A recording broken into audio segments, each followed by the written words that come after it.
Good luck to the Cleveland Indians. Go Tribe in the World Series against the Cubs. Now it's time for a special interview with Tribe author Scott Longert, interviewed by Danny K. Danny K for Polka Time, Ohio at the Hungarian Festival. And say that, where were we at?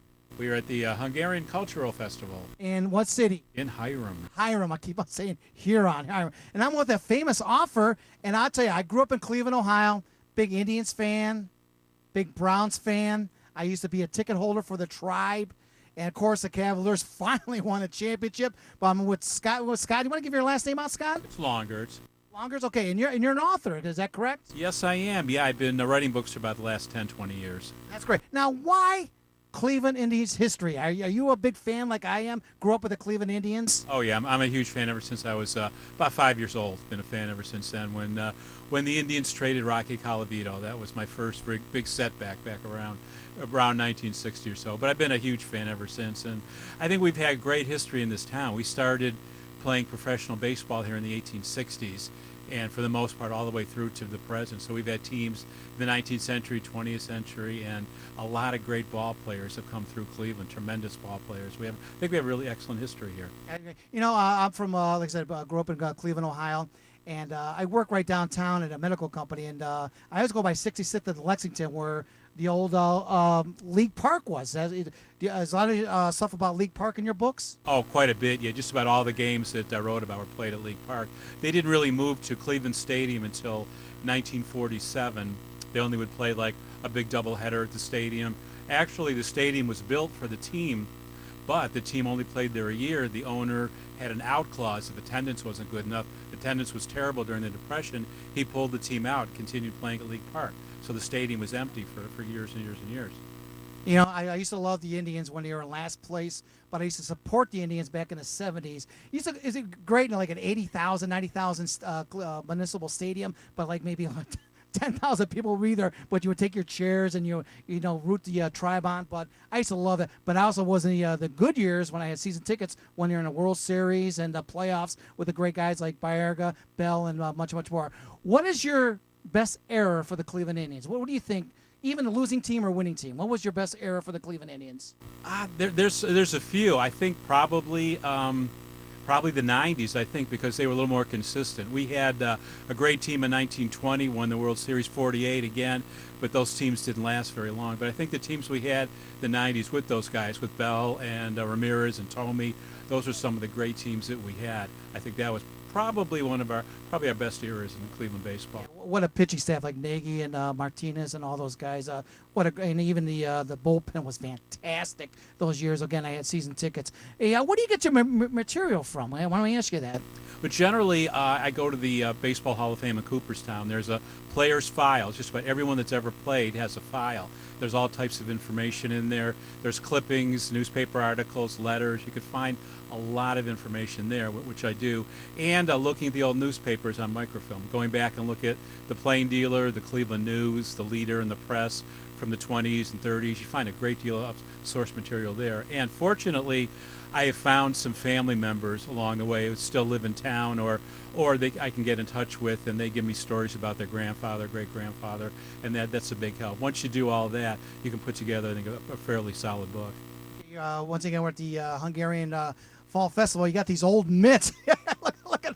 Are these actual major league mitts there? No, they're models. These are what you could buy in the sporting goods stores then, but similar to what the players wore. And back then they had to use two hands, as you could tell. You couldn't make the one-handed catches like everyone does now. You had to use both hands, otherwise you drop the ball. And they had to really concentrate. Okay, now you're like me about watching Indians for a lot of years, the good and the bad. Who was your favorite player for the Cleveland Indians? Oh, there's been so many over the years. Early on, it was Rocky Colavito. I had a number of guys.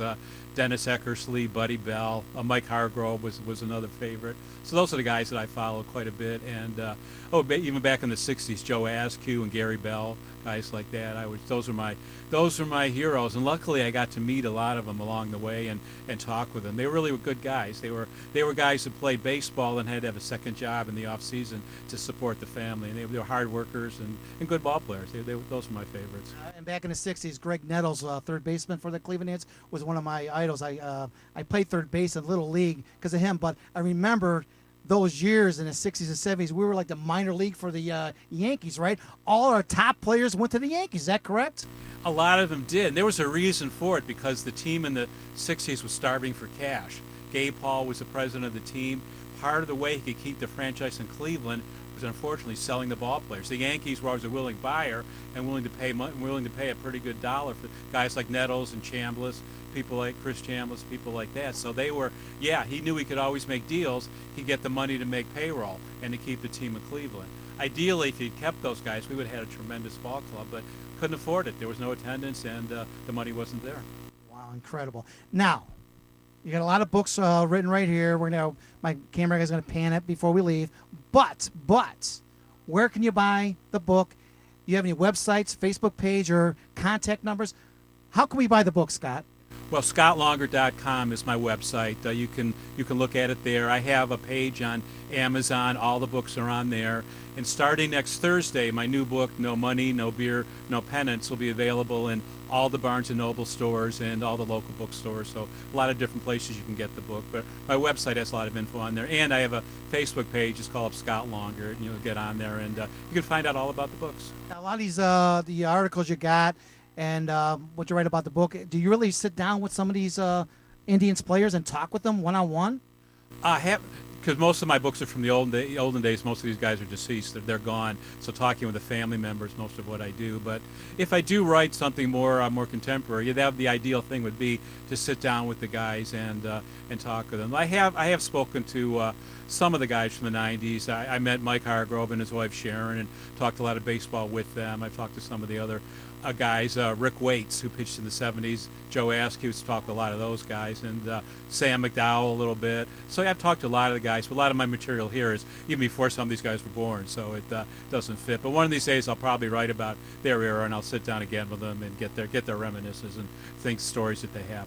That's great, Scott. Now, where were you born and raised? Are you right in Cleveland? Yeah, I'm a Clevelander, born and raised. I went to Ohio State for 4 years and came back home. I've been home all the time, and gone to, I can't remember how many Indians games from the time I was 5 years old on.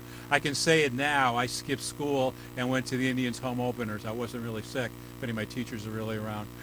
So I've seen lots and lots of games. When I can't watch them on television, I can remember listening to radio, having a transistor radio when I was 9 years old, and going to bed at 10 o'clock at night, putting in the bed with me. Then when it was real quiet, the Indians would be on the West Coast playing at 11 o'clock at night. I'd flip it on to my ear and listen to the games till about 1 in the morning until I fell asleep. And I don't think my parents might have known, but they never said anything. But yeah, I've always been a fan, always watching the team, anything I could do to support the team. Wow. Funny stuff about home openers. In junior high school, we used to skip school too to go down there. The old, I think it was RTA, it was like CTS, the old blue buses going down Pearl Road. And I remember one of my teachers did a exam that day just to piss the people off that when so I got an E or F, and it was E. It was an F in that class because the teacher wanted to do an exam that day because he knew like 20 guys were going down to the Cleveland Stadium to watch the Tribe, and that's fantastic. You want to say anything else to the fans out there before we wrap it up? I just said we got a great ball club and hope we can support it, and good shot at the playoffs this year and pennant, and a young team. It's going to be good for the future. So if you're a casual fan, you haven't been paying attention, now's the time really to pay attention and watch our ball club. We got a great team, and the future looks good. That's great. Now, how many books you got right now that you wrote? I have 3 different books. I have a book about Addie Joss called King of the Pitchers. He played in the early 20th century. He unfortunately died of tubercular meningitis when he was 31 at the peak of his career. He's a Hall of Famer, really one of the great pitchers. I wrote about the 1920 team that won the World Series called No Money, or rather called The Best They Could Be, and that was a tremendous year, and we actually won the pennant, went on to win the World Series. And recently, which is coming out now, No Money, No Beer, No Penance, about the Great Depression and how baseball survived during that time and some of the amazing things that happened then. Babe Ruth did his 500th home run at League Park, and it was an amazing day that folks came out to see him do it. That's great. I'm going to come back with you some time and talk to you about more about the Tribe history and stuff like that. Do you have any books coming up in the future you'll be writing right now? I'm thinking about it, just getting some thoughts together, maybe about the team during the World War II years, and then maybe leading up to 1948, writing about the guys who went overseas and guys like Feller who missed almost 4 full years of their career but had no second thoughts about it at all. how the game survived during that time, how a lot of teams sponsored Army, Navy games. They support the soldiers.